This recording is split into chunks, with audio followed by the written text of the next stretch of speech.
થઈ ગયું છે? ચલો હવે આપણે જનીન સંકેત વિશે આપણે ચર્ચા કરી. જનીન સંકેત આ પ્રશ્ન ગઈ પરીક્ષામાં પૂછાઈ ગયો બરાબર, 2 માર્ક્સમાં પૂછાઈ ગયો છે. હવે ડીએનએમાંથી પહેલા તો તમને આ પોઈન્ટ ખબર હોવી જોઈએ કે ડીએનએમાંથી ડીએનએ બનવાની પ્રક્રિયાને શું કહેવામાં આવે છે? સંયોજન. બરાબર, ડીએનએમાંથી એમઆરએનએ બનવાની પ્રક્રિયાને પ્રત્યાંગત, બરાબર, અને એમઆરએનએમાંથી પ્રોટીન બનવાની પ્રક્રિયાને શું કહે છે? ભાષાંતર. હવે આપણે ડીએનએમાંથી ડીએનએ ચર્ચા કરી ગયા, ડીએનએમાંથી એમઆરએનએ બની ચર્ચા કરી ગયા બરાબર. હવે આપણે એમઆરએનએમાંથી હવે પ્રોટીન સંશ્લેષણની પ્રક્રિયા આપણે ચર્ચા કરવાની છે. એટલે કઈ પ્રક્રિયા? ભાષાંતરની પ્રક્રિયા બરાબર. હવે એમાં એમઆરએનએની જે શૃંખલા છે બરાબર, એમઆરએનએની શૃંખલા એટલે મારે એમ સમજી લો કે આ A G U C A T sorry T નહીં આવે U આવશે U A G C A બરાબર, એમ સમજી લો આ એમઆરએનએ છે. હવે એમઆરએનએ ઉપર આવેલા ચોક્કસ ન્યુક્લિયોટાઇડનો ક્રમ બરાબર એ જે તે એમિનો એસિડ માટેનું સંકેત પૂરું પાડે છે બરાબર. અહીંયા એની વિશે થોડીક સમજૂતી પહેલા આપેલી છે કે આપણે ટોટલ એમિનો એસિડ ચર્ચા કરી ગયા છીએ 11મા ધોરણમાં. કેટલા પ્રકારના એમિનો એસિડ છે? 20 પ્રકારના એમિનો એસિડ છે બરાબર. જો અને આરએનએ ની શૃંખલા આપણે જોવી તો આરએનએ ની શૃંખલામાં કેટલા ન્યુક્લિયોટાઇડ આવેલા છે? 4 પ્રકારના બરાબર. આરએનએ ની શૃંખલામાં 4 પ્રકારના ન્યુક્લિયોટાઇડ છે. કયા કયા? A G C U બરાબર. હવે જો એક ન્યુક્લિયોટાઇડ એક એમિનો એસિડ માટેનું સંકેત એટલે સિગ્નલ પૂરું પાડે બરાબર, તો કેટલા 4 પ્રકારના છે એમિનો એસિડ નું સિગ્નલ પૂરું પાડી શકે બરાબર. તો આ થિયરીને એક્સેપ્ટ કરવામાં આવી નહીં. પછી વિચાર કર્યો કે કોઈ સંભાવના પ્રમાણે કોઈ 2 ન્યુક્લિયોટાઇડ બરાબર કોઈ એક એમિનો એસિડ માટે સંકેત પૂરો પાડે તો આપણે જોવા જઈએ તો 4 પ્રકારના ન્યુક્લિયોટાઇડ છે બરાબર, અને એમાંના 2 ન્યુક્લિયોટાઇડ એક એમિનો એસિડનો જનીન સંકેત પૂરો પાડે તો ટોટલ આપણે કેટલી સંભાવના મળી શકે? 4 એટલે કે 16 પ્રકારના સંકેત આપણને મળે. પણ આપણી પાસે એમિનો એસિડ કેટલા છે? 20 પ્રકારના છે બરાબર. તો બાકીના જે 4 એમિનો એસિડ માટેનું સંકેતન કયા 2 ન્યુક્લિયોટાઇડ પૂરું ન પાડી શકે?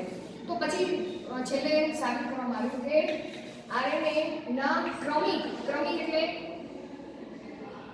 લાઇનસર આવતા બરાબર ક્રમિક 3 ન્યુક્લિયોટાઇડ એ કોઈ એક એમિનો એસિડ માટેનું સંકેત પૂરું પાડે છે બરાબર.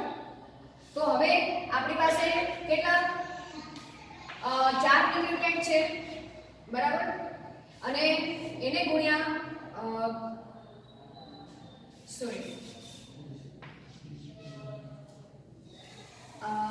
અહીંયા સોરી આમ 2 આવશે બરાબર, ચોકે 16 બરાબર. 2 ન્યુક્લિયોટાઇડ કોઈ એક એમિનો એસિડ માટેનું સંકેત પૂરું પાડે તો 16 સંકેત મળે. તો 4 ન્યુક્લિયોટાઇડ છે એમાંના 3 ન્યુક્લિયોટાઇડ એ કોઈ એક એમિનો એસિડ માટેનું સંકેત પૂરું પાડે બરાબર, એક એમિનો એસિડ માટે. તો કેટલા જનીન સંકેત મળવાની સંભાવના રહે? 4 ગુણ્યા 4 તો ટોટલ કેટલા થશે? 16 ચોકું 64 પ્રકારના સંકેતો મળવાની સંભાવના રહે કે જે 20 પ્રકારના એમિનો એસિડ માટેનો સંકેત પૂરો પાડે. તો તમને અહીંયા જનીન સંકેતમાં પેજ નંબર 112 માં તમને જનીન સંકેત આપેલા છે બરાબર. કઈ રીતે મેં ચાર્ટ બનાવતા વિડીયોમાં તમને શીખવાડ્યું છે, કદાચ તમે વિડીયો ન જોયો તો એક વખત રિવાઇઝ કરી લેવું બરાબર. નહીં તો હું તમને અહીંયા શીખવાડું છું. ચલો અહીંયા જનીન સંકેત બનાવવાની કઈ રીતે છે કે 4 પ્રકારના ન્યુક્લિયોટાઇડ 3 વખત તમારે લખવાના બરાબર. કઈ રીતે લખશો? U A સોરી આપણે ચોપડી પ્રમાણે લઈએ છીએ બરાબર. U C A G આ પ્રથમ સ્થિતિ છે બરાબર, પ્રથમ સ્થિતિ. પછી અહીંયા તમારે લખી નાખો સેમ U અહીંયા જે ક્રમ લખેલો છે ને એ જ પ્રમાણે C A અને G બરાબર. ટોટલ આપણે 64 સંકેતો મળવા જોઈએ બરાબર. હવે એવી જ રીતના અહીંયા તમે આ દ્વિતીય સ્થિતિ આપણે લીધી બરાબર. પછી તૃતીય સ્થિતિ તમારે લખવા માટે આ રીતે લખવું પડશે. સેજ તમારે મોટા ખાના કરવાના. હું આખું ડ્રોઈંગ નહીં આપું પણ તમને એક ખાનું આવડી જશે કે બાકી બધા આવી જશે તમને બરાબર. આ તૃતીય સ્થિતિ છે U C A G. હવે અહીંયા તમે એડ કરી નાખો. કઈ રીતે?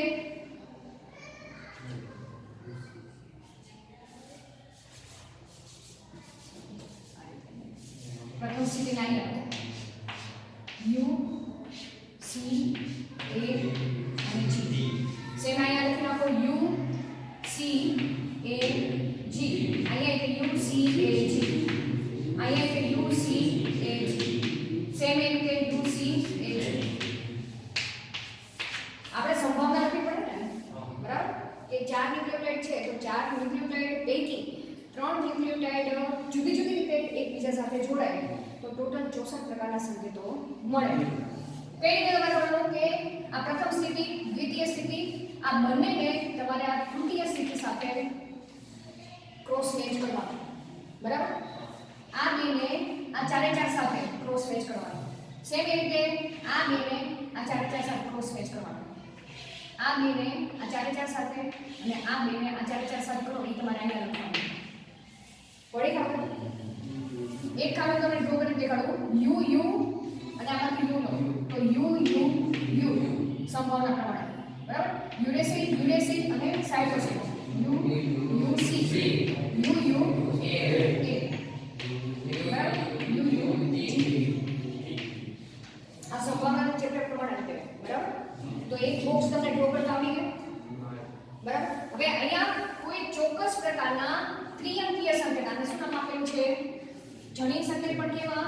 ત્રિઅંકીય જનીન સંકેત તૈયાર થશે અને જે ચોક્કસ એમિનો એસિડ માટેનો સંદેશો પૂરો પાડે છે બરાબર.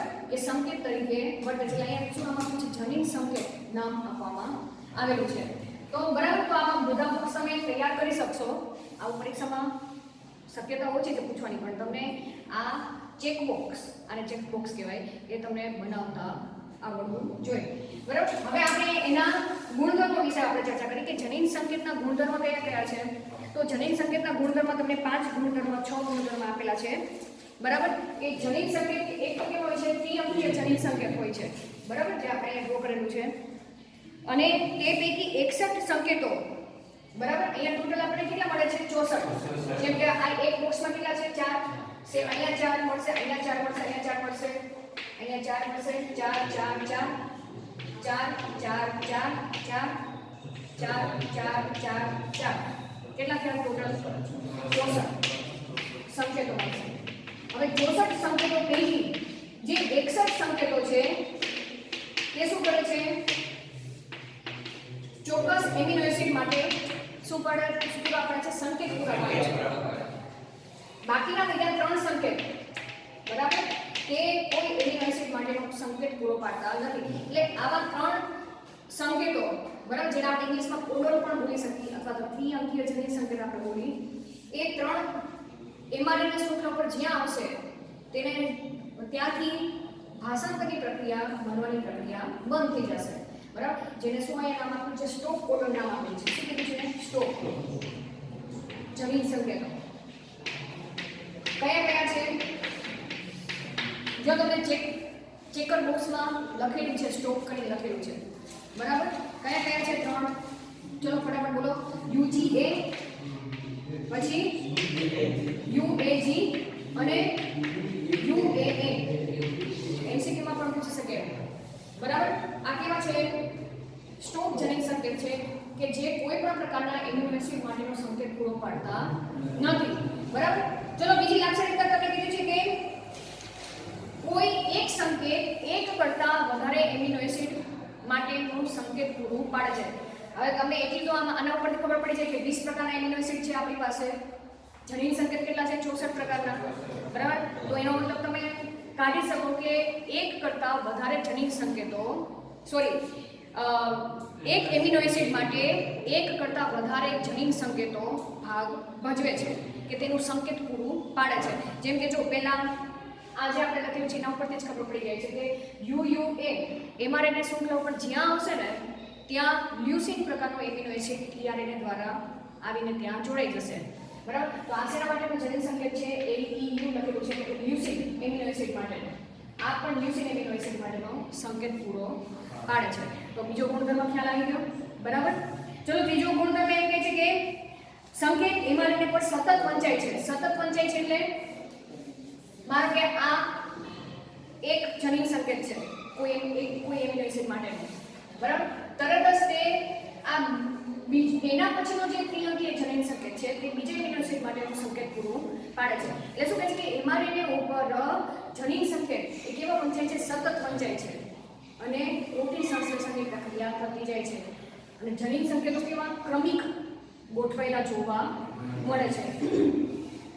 બરાબર, ચલો હવે આ બધા 64 પ્રકારના જનીન સંકેતો છે તેમાંનો એક જનીન સંકેત શું નામ આપ્યું છે? UAG. એ UAG એ મિથિયોનિન માટેનો જનીન સંકેત પૂરો પાડે છે અને ભાષાંતરની પ્રક્રિયા પણ પ્રારંભિક પ્રક્રિયા એ UAG થી ચાલુ થાય છે. એટલે mRNA શૃંખલા ઉપર જ્યાં UAG કોડ આવેલો હશે ને, ફોર એક્ઝામ્પલ અહીંયા UAG, ત્યાં જઈને રિબોઝોમ જોડાઈ જશે અને ભાષાંતરની પ્રક્રિયા ચાલુ થાય છે. તેથી તેને પ્રારંભિક સંકેત તરીકે નામ આપવામાં આવ્યું. શું કહેવામાં આવ્યું છે? UAG ને પ્રારંભિક સંકેત કહેવામાં આવેલું છે. ચલો હવે વાત આવી સોરી AUG કોડ છે. AUG છે એ મિથિયોનિન માટેનો છે. બરાબર, ચલો હવે જનીન સંકેતના ગુણધર્મો તો આપણને ખ્યાલ આવી ગયા છે. હવે આપણે ચર્ચા કરી કે ભાષાંતરની પ્રક્રિયા કેવી રીતે થાય છે. બરાબર, પેજ નંબર 114. તો 114 પેજ ઉપર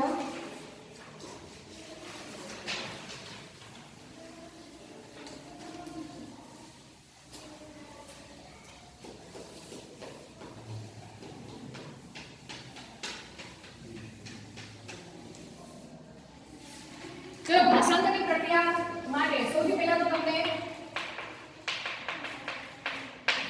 ત્રણ વસ્તુની જરૂર પડે. એક તો mRNA શૃંખલા. હવે mRNA શૃંખલા એ જનીન સંકેતો પૂરો પાડે છે, એ તો આપણે ચર્ચા કરી નાખી. બરાબર, બીજાની જરૂર પડશે, રિબોસોમની જરૂર પડે છે. રિબોસોમ્સ તરીકે સુકોષ કોષની વાત કરીએ તો તેની અંદર રિબોસોમ્સ કેટલા? ACS પ્રકારના આવેલા છે. બરાબર, પછી tRNA ની જરૂર પડે છે કે જે tRNA નો મતલબ જે ટ્રાન્સફર RNA નામ આપેલું. બરાબર, આને મેસેન્જર RNA નામ આપેલું છે અથવા તો તેને સંદેશાવાહક RNA કીધું છે. બરાબર, સંદેશાવાહક કે તે સંદેશો પૂરો પાડે છે કે સંકેત પૂરો પાડે છે, કોઈ ચોક્કસ એમિનો એસિડ માટેનો સંકેત પૂરો પાડે છે. હવે આના નામ ઉપરથી તમને ખબર પડી જાય કે ટ્રાન્સફર કરે છે. ટ્રાન્સફર કરે છે એનો મતલબ શું કે તો તે એમિનો એસિડને લઈ જવાનું કામ કરે છે કે એક જગ્યાએથી બીજી જગ્યાએ લઈ જવાનું કામ કરે છે. તો હવે આને આખી પ્રક્રિયા સમજતા પહેલા tRNA નું સ્ટ્રક્ચર તમને પેજ નંબર 114 માં આપેલું છે. બરાબર, tRNA નું બંધારણ 114 માં કે tRNA પણ શું છે? RNA નો જ પ્રકાર છે કે આપણે 11મા ધોરણમાં ચર્ચા કરી ગયા છીએ કે RNA ત્રણ પ્રકારના હોય છે. કયા કયા? mRNA, rRNA અને tRNA. mRNA અને tRNA વિશે તો અહીંયા ચર્ચા કરવાની છે, શું કામ કરે છે, કેવી રીતે કામ કરે છે. બાકી બીજું rRNA. તો rRNA એ રિબોસોમના બંધારણમાં મહત્વનો ભાગ ભજવે છે. બરાબર, આપણે જે રિબોસોમ્સ છે ને એ રિબોસોમ્સ શેના બનેલા છે? rRNA ના બનેલા છે. rRNA પ્લસ પ્રોટીનના બનેલા છે. એટલે રિબોસોમ બીજું કંઈ નથી, rRNA છે. હવે વાત આવી tRNA. tRNA નું તમે સ્ટ્રક્ચર જોવા જાઓ તો ઊંધા એલ આકારનું તમને જોવા મળે છે. બરાબર, આ રીતે. હવે તમને એમ થાય કે mRNA ની શૃંખલા તો કેવી છે? આમ સીધી છે. tRNA કેવી રીતે આ રીતે ફોલ્ડ થઈ જાય છે? તો સૌથી પહેલા DNA માંથી tRNA જે બને છે ને તે પહેલા આવી mRNA ની જેવી લાંબી શૃંખલા તૈયાર થાય છે. પછી શું થાય છે કે એને બધા સિગ્નિફિકન્ટ આપણે એટલા બધા ડિટેલમાં નથી જોવા. બરાબર, અત્યારે બીજા કે અહીંયા થાઇમિનની હાજરી જોવા મળે છે અને તેને કારણે આ જે અમુક ભાગ કેવો થતો જાય છે, ધીમે ધીમે ફોલ્ડ થતો જાય છે અને આવું સ્ટ્રક્ચર તૈયાર થઈ જાય છે. બરાબર. હવે અને અહીંયા તમે જુઓ તો અહીંયા આ બે ભાગો વચ્ચે તમને હાઇડ્રોજન બંધ જોવા મળતા નથી, જેને કારણે આ ભાગ એકબીજાથી કેવો રહે છે, છૂટો રહે છે અને આવી લૂપ જેવી રચના તૈયાર થાય છે.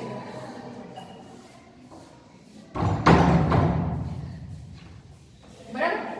હવે એમાં કે છે કે જેમ અહીંયા પણ એમઆરએનએ શૃંખલા પર 5 પ્રાઇમ થી 3 પ્રાઇમ દિશા આવેલી છે. બરાબર. તો સેમ ટીઆરએનએ ઉપર પણ 5 પ્રાઇમ થી 3 પ્રાઇમ દિશા આવેલી જોવા મળે છે. અહીંયા આવશે 5 પ્રાઇમ અને એમ સમજી લો કે આ 3 પ્રાઇમ છે. પેલા આ રીતના હતી. બરાબર. પછી આ રીતના માઇનસ થઈ ગયો, એમાં પણ બે છેડા તો હશે જ 5 પ્રાઇમ 3 પ્રાઇમ વાળા. બરાબર. એમાં જે 3 પ્રાઇમ વાળો ભાગ છે ત્યાં ક્રિયાશીલ સમૂહ તરીકે OH ફ્રી હશે તો તમને ખબર છે 3 પ્રાઇમ વાળો ભાગ ખુલ્લો હોય એનો મતલબ શું, ત્યાં ક્રિયાશીલ સમૂહ તરીકે OH હાઇડ્રોક્સિલ સમૂહ છૂટો હોય છે. હવે અહીંયા એ એમિનો એસિડ જોડાણ સ્થાન જોવા મળે છે કે એમિનો એસિડ એ 3 પ્રાઇમ ના છેડે જોડાય છે. બરાબર. હવે કેવો એમિનો એસિડ જોડાય છે તો તેનો આધાર અહીંયા કેવા પ્રકારના સંકેતો આવેલા છે તેને આધારે અહીં એમિનો એસિડ જોડાશે. બરાબર. અહીંયા પણ ત્રિઅંકીય જનીન સંકેત આવેલા હોય છે. જનીન સંકેત એટલે ત્રિઅંકીય ન્યુક્લિયોટાઇડ આવેલા છે કે 3 ન્યુક્લિયોટાઇડ અહીંયા આવેલા હોય છે. આ 3 ન્યુક્લિયોટાઇડ એ જે તે જનીન સંકેતના પ્રતિસંકેત હોય છે. બરાબર. એ તો તમને આપણે ભાષાંતર ચર્ચા કરશું એટલે તમને ખ્યાલ આવશે કે આવા જે ટીઆરએનએ છે એ ટીઆરએનએ કોષ રસની અંદર જોવા જાય ને તો લગભગ 75 પ્રકારના ટીઆરએનએ છે. 75 પ્રકારના. એટલે દરેક એમિનો એસિડ માટે એક ટીઆરએનએ તો સ્પેસિફિક હશે જ તે. બરાબર. હવે માનો કે સમજી લો કે આપણે ચેકર બોક્સમાં જોયું કે મિથિયોનિન માટેનો એમઆરએનએ ઉપરનો જનીન સંકેત કયો છે, AUG છે મિથિયોનિન માટેનો. બરાબર. તો હવે અહીંયા મિથિયોનિન જોડાશે એમિનો એસિડ મિથિયોનિન. બરાબર. તો એનો મિથિયોનિન માટેનો જનીન સંકેત આ છે તો તેનો પ્રતિસંકેત એ અહીંયા આવેલો છે. પૂરક ન્યુક્લિયોટાઇડ જે તે એમિનો એસિડના પૂરક ન્યુક્લિયોટાઇડ એ ટીઆરએનએ ના નીચેના લૂપ ઉપર આવેલા જોવા મળશે. બરાબર. અહીંયા મિથિયોનિન જોડાણો છે તો એનો મતલબ શું, તેના પ્રતિસંકેત આને શું કહેવાશે, પ્રતિસંકેત લૂપ કહેવાશે. પ્રતિસંકેત લૂપ. આપણે કેમ કહીએ છીએ વિરોધી શબ્દ વાપરીએ છીએ, વિરોધી કે રાત હોય તો દિવસ એમ વિરોધી કહીએ છીએ. જે જનીન સંકેત હોય તેનો પૂરક સંકેત એ ટીઆરએનએ ના આ છેડે આવેલો હોય છે. બરાબર. એટલે માનો કે આ અહીંયા AUG છે તો AUG નો પૂરક A ની સામે કયો ન્યુક્લિયોટાઇડ હોય, U ની સામે A, G ની સામે C. તો અહીંયા ટીઆરએનએ ઉપર અહીંયા UAC પ્રતિસંકેત હોય જે ટીઆરએનએ ના પ્રતિસંકેત લૂપ પાસે UAC ન્યુક્લિયોટાઇડ હશે તેના 3 પ્રાઇમ છેડે મિથિયોનિન પ્રકારનો એમિનો એસિડ જોડાશે. પડી ખબર? અને આ ટીઆરએનએ એમઆરએનએ ઉપર ક્યાં જોડાશે, જ્યાં તેનો સંકેત હશે. બરાબર. જ્યાં AUG કોડ હશે ને ત્યાં જઈને આ ટીઆરએનએ જોડાઈ જશે. પડી ખબર? તમારે વિરોધી યાદ રાખવાનું. જ્યાં જનીન સંકેત હોય તેનો પ્રતિસંકેત ધરાવતો ટીઆરએનએ ત્યાં જોડાશે. બરાબર. તો આ કન્સેપ્ટ ખ્યાલ આવી ગયો. હવે વાત આવી કોને ખબર ન પડી, પડી ખબર? હવે વાત આવી કે ચલો ટીઆરએનએ વિશે ખબર પડી ગઈ, એમઆરએનએ વિશે ખબર પડી ગઈ, રિબોસોમ વિશે ખબર પડી ગઈ. હવે આપણે ભાષાંતરની ક્રિયા ચાલુ કરીએ. ભાષાંતરની ક્રિયામાં શું થાય છે, નો ડેટા તો સેજ આ સાઈડ આવી જાઓ, સેજ આ સાઈડ આવી જાઓ.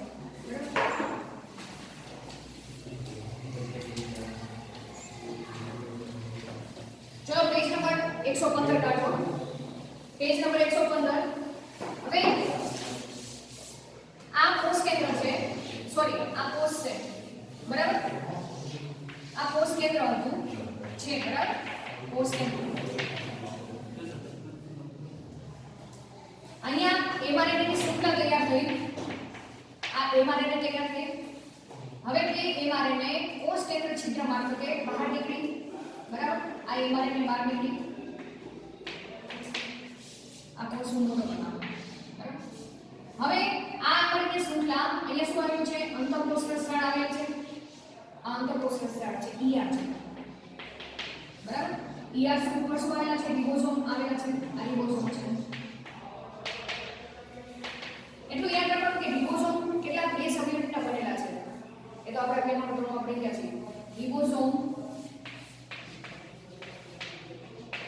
કેટલા? ACS ને કેટલા? બે ભાગના બનેલા છે. કયા કયા? 60 અને 40, બરાબર? 60S અને 40S. એટલે એક ભાગ કેવો છે? મોટો છે, એક ભાગ નાનો છે. હવે રિબોસોમ પહેલેથી જોડાયેલા હોતા નથી. રિબોસોમના આવા ભાગ કેવા છૂટાછવાયા કોષરસની અંદર હોય છે. આ 50S નો ભાગ છે, સમજી લો. આ 40S નો ભાગ છે અને આ 60S વાળો આ 60S અને આ 40S વાળો ભાગ છે, બરાબર? હવે જ્યારે કોષને પ્રોટીન બનાવવાનું હોય છે ત્યારે સિગ્નલ મળી જશે કે mRNA બહાર નીકળી છે. mRNA બહાર નીકળી છે તો ઓબ્વિયસલી એનું કામ શું હશે? પ્રોટીન બનાવવાનું હશે. નેક્સ્ટ સ્ટેપ, બરાબર? એ સમયે રિબોસોમના આ બંને ભાગો એ અંતઃકોષીય સ્ત્રાવ ઉપર ગોઠવાશે, બરાબર? તો અહીંયા આપણે આ અંતઃકોષીય સ્ત્રાવ જોઈશું, ER. અહીંયા રિબોસોમ આ રીતે જોડાશે. હવે એના આખા જોડાઈ ગયા પહેલા તો નાનો ભાગ જોડાશે. આ નાનો ભાગ એટલે કયો ભાગ છે? આ 40S, બરાબર? પછી અહીંયા mRNA ની શૃંખલા જોડાશે. આ mRNA અહીંયા જોડાઈ ગઈ. mRNA પડી ખબર? mRNA જોડાઈ ગઈ. હવે mRNA શૃંખલા ઉપર રિબોસોમનો નાનો ભાગ એ કઈ જગ્યાએ જોડાશે? તમે ત્યાં જગ્યાએ નહીં જોડાઈ જાય, પણ તેનો AUG સિગ્નલ છે. AUG એ સ્ટાર્ટિંગ પોઈન્ટ છે, બરાબર? પ્રોટીન માટેનું. તો માનો કે જ્યાં અહીંયા AUG કોડ આવેલો છે ને mRNA ઉપર, તે જગ્યાએ જઈને રિબોસોમનો નાનો ભાગ જોડાઈ જશે. પડી ખબર? તો શરૂઆત તમારે આ રીતે કરવાની. mRNA ની શૃંખલા ER ઉપર જાય છે. mRNA ઉપર રહેલો AUG સંકેત એ પ્રારંભિક સંકેત તરીકે વર્તે છે, બરાબર? ત્યાં જઈને રિબોસોમનો નાનો ભાગ એ જોડાઈ જાય છે. હવે વાત આવી કે પછી રિબોસોમનો જે મોટો ભાગ છે એ મોટો ભાગ આ રીતે જોડાઈ જશે. મોટો ભાગ કયો છે? ચલો મેં આખી આકૃતિ આ વિડીયોમાં સમજાવી છે, બરાબર? આખી આકૃતિ હું સેજ મોટી કરીને તમને દેખાડું.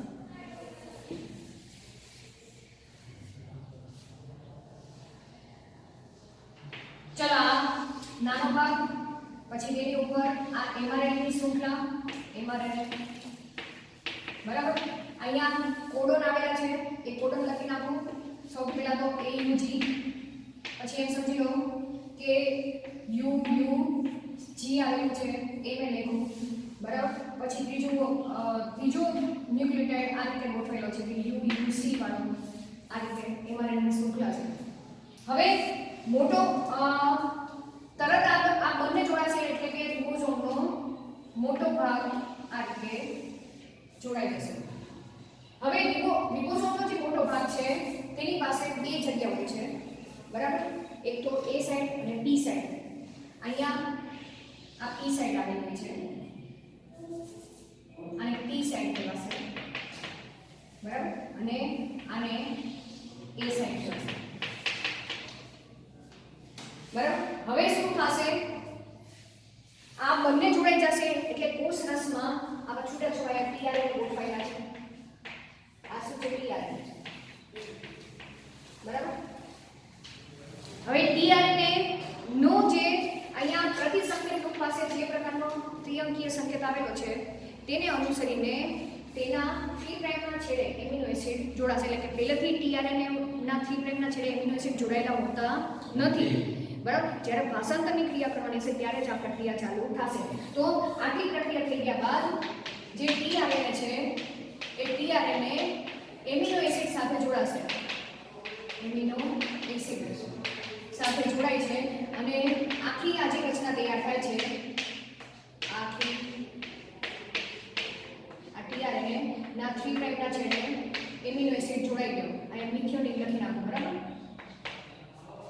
તો આ રચનાને tRNA નું એમાઇલેશન તરીકે ઓળખવામાં આવે છે બરાબર ચલો પેજ નંબર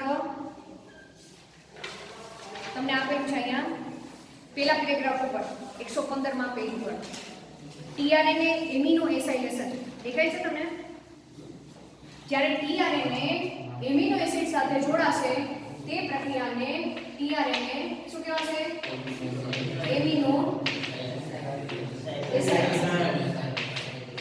એસાઇલેશન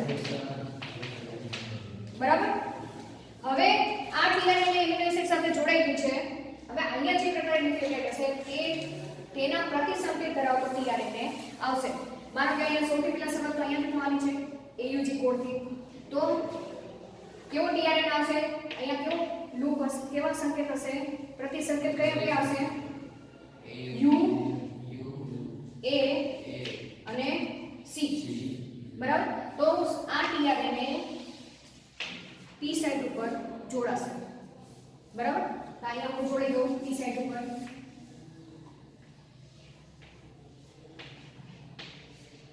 એક વખત પ્રક્રિયા ખ્યાલ આવી જશે ને તો તમે લખતા આપોઆપ આવડી જશે બરાબર અહીંયા મિથિયોનિન એમિનો એસિડ કારણ કે આ સિગ્નલ અહીંયા પ્રતિસંકેત હશે તો જ તે આ tRNA આની સાથે બંધ બનાવી શકશે mRNA સાથે તો આ બંધથી જોડાઈ ગયું અને અહીંયા મિથિયોનિન એમિનો એસિડ આવી ગયો આ મિથિયોનિન બરાબર અને આ મિથિયોનિન માટેનો જનીન સંકેત અહીંયા છે કે AUG ખબર પડી હવે એક જોડાઈ ગયું હવે એ જગ્યા ખાલી છે બરાબર રિબોસોમની એ જગ્યા ખાલી છે ત્યાં બીજો tRNA આવશે પણ કેવો tRNA આવશે અહીંયા જે જનીન સંકેત છે બીજો જનીન સંકેત એને પ્રતિસંકેત ધરાવતો tRNA આવશે તો આપણે tRNA તમને બનાવતા આવડી જશે ચલો આ એક tRNA અહીંયા હું એ સાઈડ ઉપર દોરી નાખું બરાબર કેવો આવશે tRNA તેનું પ્રતિસંકેત કેવું હશે ચલો ફટાફટ બોલો U છે તો A અહીંયા U છે તો A G છે તો C ધરાવતો tRNA અહીંયા આવી ગયો બરાબર હવે એની ઉપર કેવા પ્રકારનો એમિનો એસિડ બનશે UUG કોડ શેના માટે છે UUG જનીન સંકેત શેના માટે છે એ તમને જેટલા બોક્સમાં ખબર પડી જશે LEU એટલે લ્યુસીન એમિનો એસિડ માટે બરાબર તો અહીંયા લ્યુસીન પ્રકારનો એમિનો એસિડ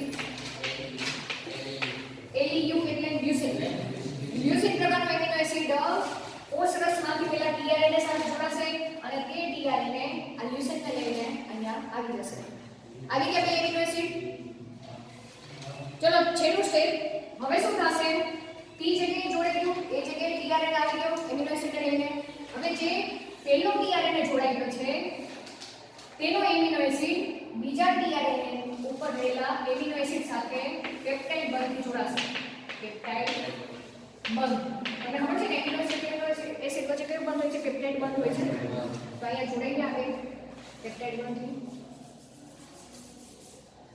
બરાબર હવે જેવા આપણે જોડાશે ને આ એમિનો એસિડ આ tRNA સાથે પોતાનું કનેક્શન તોડી દેશે બરાબર તો હવે આ tRNA નું હવે કઈ કામ નથી એને એમિનો એસિડ લાવવાનું કામ હતું એ તો લાવી દીધું તો હવે આ tRNA ખાલી થઈ ગયો પાછું ફરીથી આ tRNA નીકળી જશે અહીંયાથી આ કનેક્શન છૂટી જશે અને હવે આ tRNA નું કઈ કામ છે જ નહીં તો તે 30 જગ્યાએથી નીકળી જશે પડી ખબર આ બે એમિનો એસિડ આવી ગયા હવે મારો કે આ નીકળી ગયો એમ સમજી લો કે બહાર નીકળી ગયો હું આ પૈસા દેખાડું છું આ નીકળી ગયો બી જગ્યાએ બરાબર તો હવે આ જગ્યા ખાલી રહી બી જગ્યા હવે શું થાય છે કે રિબોસોમ આ જે tRNA છે એ આ બાજુ પર નથી પણ રિબોસોમ એક ડગલું આગળ વધે છે આપણે કેમ અહીંયા ઊભા છીએ બરાબર હવે તે શું કરશે હું રિબોસોમ છું એમ સમજી લો તો હું શું કરું છું એક સ્ટેપ આગળ વધું છું એક સ્ટેપ આગળ વધું તો હવે જે પેલી એ સાઈડ હતી એ હવે કઈ સાઈડ થઈ જશે પી સાઈડ થઈ જશે એટલે આ જે બીજા નંબરનો હતો tRNA એ પેલા ક્રમ ઉપર આવી જશે ફરીથી રિબોસોમની એ જગ્યા ખાલી રહેશે તો હું આ રીતે સમજી લો હું આ તમને દેખાડું છું બરાબર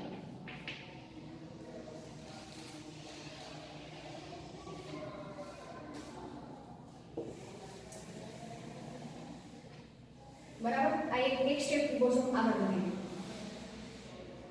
અહીંયા EUG કોડ તો હતો જ તે. આ EUG કોડ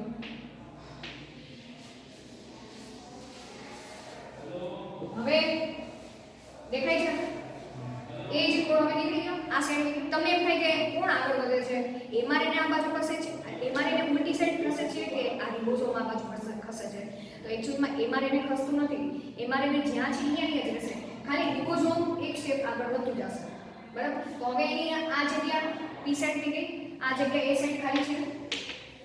બરાબર. એ સાઈડ ખાલી છે. હવે ત્રીજો જનીન સંકેત કયો છે? UUC છે. તો અહીંયા કેવું ટીઆરએનએ આવશે? ચલો ફટાફટ બોલો. AG ધરાવતો પ્રતિસંકેત ધરાવતો ટીઆરએનએ અહીંયા આવશે. ચલો તો આનાથી આ ટીઆરએનએ ઉપર કેવો પ્રકારનો એમિનો એસિડ હશે? આનો UUC એક શેના માટેનો છે? કોડ લ્યુસીન માટેનો છે. બરાબર. ચેકર બોક્સમાં લખેલું છે લ્યુસીન. તો એમ સમજો આ બીજો લ્યુસીન આવ્યો. બરાબર. હવે ફરીથી સેમ આગળ જે પ્રક્રિયા થઈ એ જ ફોલો થશે. આ લ્યુસીન મિથ્યોનિન પેલા હતો, પછી લ્યુસીન, આ લ્યુસીન આ બીજા લ્યુસીન સાથે પેપ્ટાઇડ બંધથી જોડાઈ જશે.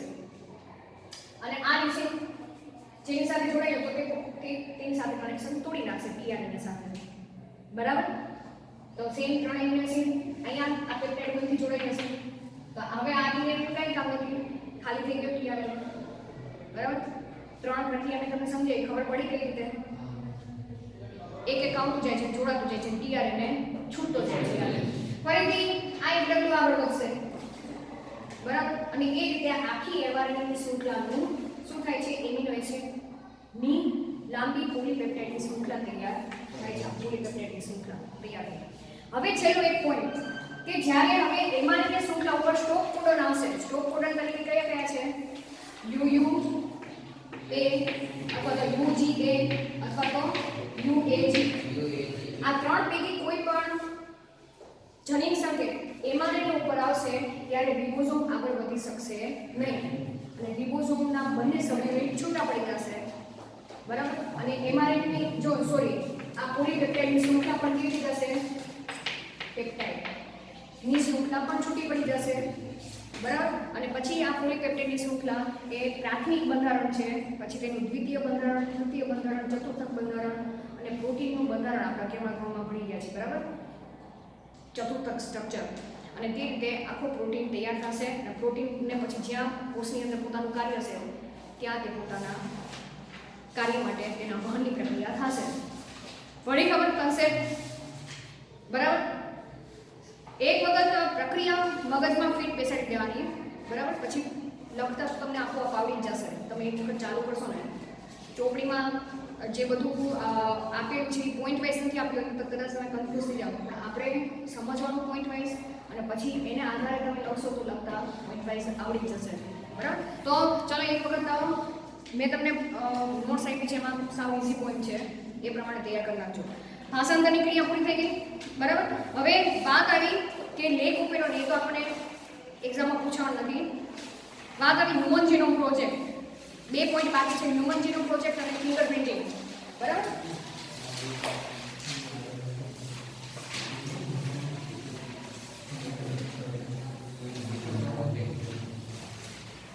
ચલો આ તો થિયરી છે. આ થિયરી તમને લખતા પણ આવડી જશે. ચલો હ્યુમન જીનોમ પ્રોજેક્ટમાં તમને શું સમજાવવા માંગે છે કે તમારે કોઈ પણ રોગ વિશેની દવા કંઈ શોધવી હોય કે રોગ એ કયા જનીનને આધારે કયા જનીનમાં વિકૃતિ સર્જાણી છે તેને કારણે થયો હોય તો એના માટે તો તમારે શું કરવું પડે કે આખું જે ડીએનએ છે, ડીએનએ કેવું છે? 2.2 મીટર લાંબુ ડીએનએ છે. તો તમારે આખા ડીએનએની સિક્વન્સિંગ કરવી પડે છે. સિક્વન્સિંગ એટલે શું? કયો ન્યુક્લિયોટાઇડ કઈ જગ્યાએ આવેલો છે? એટલી બધી લાંબી પ્રોસેસ કરો ત્યારે તમને કોઈ પણ ડિફેક્ટિવ જીનની ખ્યાલ આવે. બરાબર. તો આમ તો જોવા જાવ તો આ પ્રોસેસ ખૂબ જ લેન્ધી પ્રક્રિયા છે. ત્યારે હ્યુમન જીનોમ પ્રોજેક્ટની શરૂઆત કરવામાં આવી. આ પ્રોજેક્ટ કેવો હતો? મેગા પ્રોજેક્ટ તરીકે તેને ઓળખવામાં આવ્યો હતો. એની થોડી હિસ્ટ્રી વિશે ચર્ચા કરીએ છીએ, પણ હિસ્ટ્રી છે એમાંથી MCQ ખાસ પૂછાય એવા છે. બરાબર. આ પ્રોજેક્ટ કેટલા વર્ષનો હતો? 13 વર્ષનો હતો. અને આમાં કોઈ એક દેશના સાયન્ટિસ્ટ સામેલ નહોતા, પણ આ પ્રોજેક્ટમાં ઘણા બધા દેશના સાયન્ટિસ્ટોએ ભાગ લીધો હતો. બરાબર. હ્યુમન જીનોમ લગભગ જોવા જઈએ તો એનો સરેરાશ ખર્ચ કેટલો થાય એ ખર્ચનો તમને આંકડો આપવામાં આવેલો છે કે આપણામાં કેટલા છે 3 × 10⁹ બેઝ પેર આવેલા છે ડીએનએ માં. બરાબર. હવે જો એક અનુક્રમ જાણવા માટે બેઝ દીઠ એક અનુક્રમ બરાબર એક બેઝ પેર જાણવા માટે નો ખર્ચ કેટલો હતો $3 વાપરેલો છે કરવામાં આવ્યું તો પ્રોજેક્ટનો લગભગ ખર્ચ કેટલો થાય છે $9 મિલિયન જેટલો થાય છે. બરાબર.